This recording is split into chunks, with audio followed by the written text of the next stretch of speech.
Okay folks, boom, this half is done painted. This half is not painted, but is done, except for a little work I got to do up top. I ran out of oxygen. I'd gotten 2 tanks, but I've used a lot. So here's what we've rebuilt. The pieces on the sides.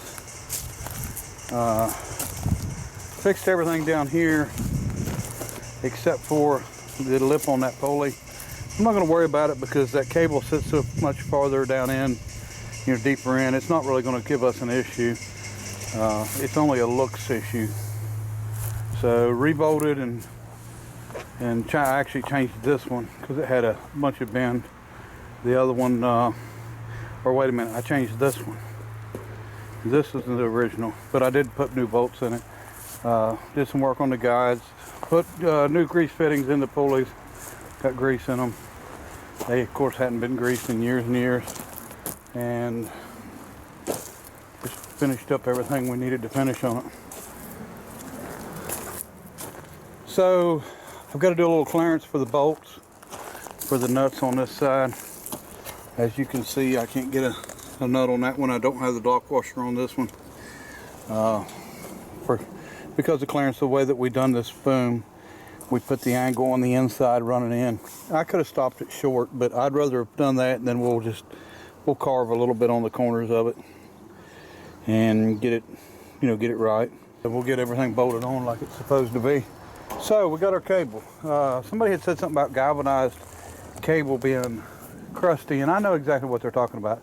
First thing you think of when you think of galvanized cable is going to be like a gray coating that's sort of like maybe a guide wire or something like that. This is galvanized dipped, and it's just not the same. You don't, believe it or not, I mean, it's closer to looking like stainless than what it looks like, steel cable or regular galvanized. But it don't rust like steel cable, and it'll last a lot longer, especially being out in the weather. So this stuff's exposed and there's not much you can do about it. Try to keep it oiled. But I've got 200 foot of 1/2 inch here. I've got 150 foot of 5/8 there. So this is for the boom, and that's for the winch up and down. And then I think this is rated at 23,000 braking single, and we're running 4-part, so it's over 80,000 pound braking strength. Now that's not the working load limit. That's just that's the actual braking limit. So we're far going to exceed what we're going to be trying to ever pick up. So that's one of our goals is to build it stronger. And then I think once we're going to get the rest of this boom painted.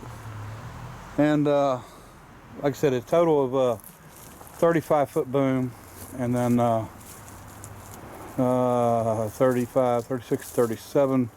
I think it's about 37 feet of boom. We're going to check that. And then another probably 5 feet off the ground. So about 40 feet, a little over 40 feet is what we're going to have. All right. Okay, so working on the crane today. We finally have gotten the boom done and on. I know the sun's shining there, but so I've got the lower half painted. I have not painted the upper half yet because of the weather.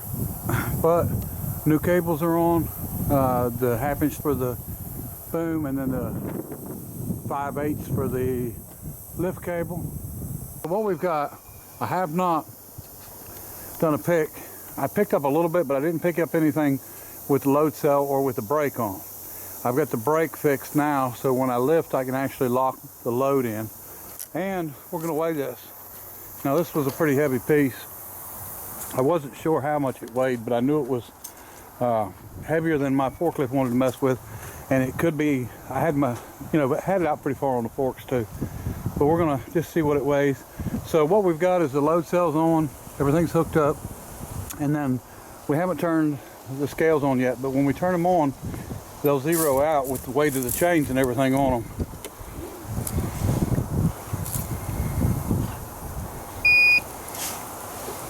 So it should go to 0, and then we'll be able to, there we go. Now we'll be able to lift it, and the only weight that it's not getting is the ends of the chains a little bit, and you know, the hooks. It's not a big issue. So we're just going to pick it, and then I'm going to see if we can lock it down, and then we'll look and see what it weighs.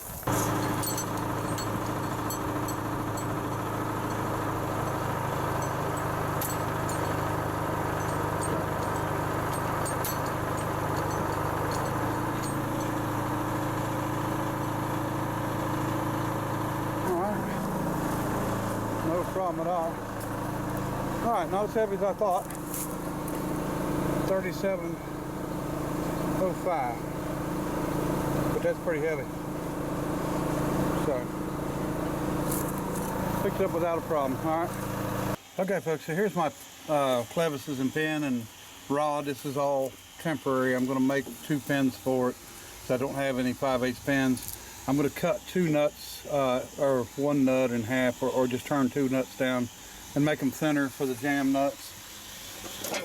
As you can see, the rod's done, bent like it's supposed to be, and then comes back and goes into where it's supposed to. And now this is a little bit of an angle coming from there back this way, but this thing was angled to start with. When you moved it back and forth, you could tell. So, and I've got pictures of the rod, so that's how it was built. So I just need to get jam nuts and get pins in it with cotter pins. I don't want to put nuts on them.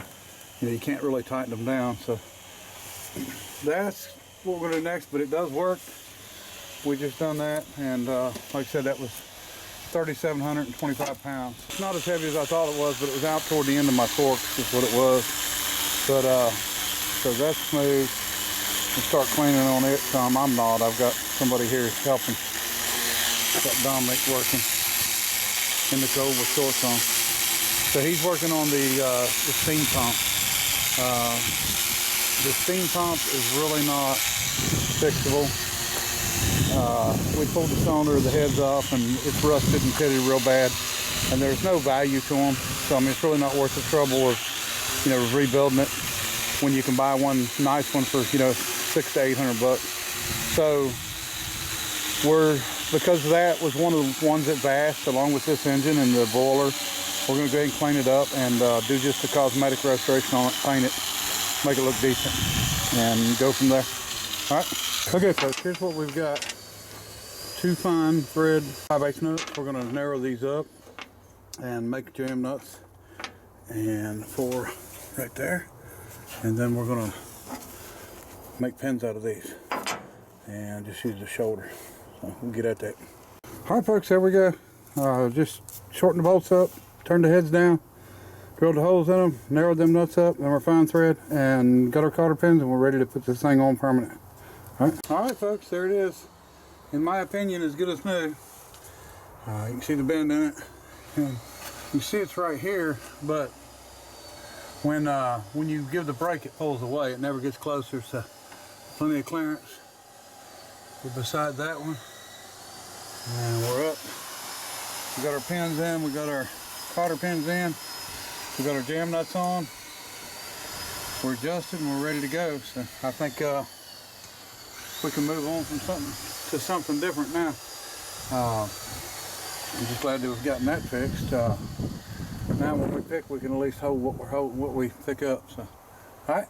Okay, so I think we're going to call it. It's too cold to do any painting, so we can't finish painting the boom. That was 3,700 pounds, 3,725 pounds, and I measured. We was 24 feet out from the center of the pivot of the machine to where we picked at, and the limit, according to the ratings on this machine, is 25 feet, 4,000 pounds. We went 24 feet, 37. So we wasn't to the capacity, but we were close, and that's a good thing. You know, we're sort of testing our cables and testing our boom. I don't think we have any trouble with any of it. It's way above what we had anyway, so that's the plan, is to keep working at it. And I've got a few things I got to do on the boom still, and to finish it up, and then get some paint on it, and then we'll keep working on the machine and see how far we're going to end up going with it. I need to go ahead and get the doors made for it at least, and get it closed in. And another thing I'll show you, I don't like, this is supposed to be, or I had assumed it was made to keep this boom when it came up from going over into the cab. Well, it don't line up. So I could see at one time there used to be another one welded on right there and right up at the top. So I think we'll add another one back on it. Then we'll take and put a plate across it or something for this boom to hit. And that'll keep it from ever coming over and smashing our cab. Because it can do it, and I don't want to take a chance on it. There's no reason to take a chance on it. I mean, and over the years it's happened a lot. So that should tell you, there's no use taking a chance on it. Because if a skilled operator can do it, then I can surely do it. All right, appreciate everybody watching, and next time we'll pick up more. Bye. And here's our steam pump, just about done. All right, and have you ever seen such shenanigans? This is more of that not having adult supervision here. Fuller & Johnson 4-horse. Couldn't get any compression on it, and as you can see, my electric start. Well, I guess it's electric start. So just something I was messing with, and I was hoping to get running, but I can't seem to get enough compression. I'd done the valves and everything, but it's got some pitting in the cylinder, and it's a long trough like the Grand Canyon, and it's leaking compression pass. So we're going to do something about that in a little later video, but it's doing a lot more missing than it was doing hitting, but very little hitting. So anyway, wanted to talk about something and possibly see if I could. I'm definitely no good at. I'm no good at this particular situation, but I wanted to put something out there. When I was about 12 years old, I had a friend, and pretty close friend, and I started going to his house, and didn't want to really be at my house too much. Me and my stepdad didn't really get along, so spent a lot of time at a friend of mine's place, and his adopted dad, Mike Easom, become a good friend of mine, and he's taught me a lot, taught me right and wrong, and taught me to respect and to be a decent person. And he had a 22 T-bucket Roadster, and I used to ride with him to car shows in it. And if it was between me and his son, his adopted son Chuck, a riding, and Mike was a tough man. He definitely would teach you respect, made you wash dishes, and taught you that you didn't cuss and spit around women and children, and I mean just an all-around good guy. And I guess the last few years he sort of got in some really bad health, but he wasn't one that would ever ask for anything, and that was a lot of the problem. And I guess he had some issues that financial, and he passed away. And so if it's possible that you could, anybody that can afford it, definitely don't do it if you don't have the money, but put a couple dollars in GoFundMe for Mike. It would mean a lot to me.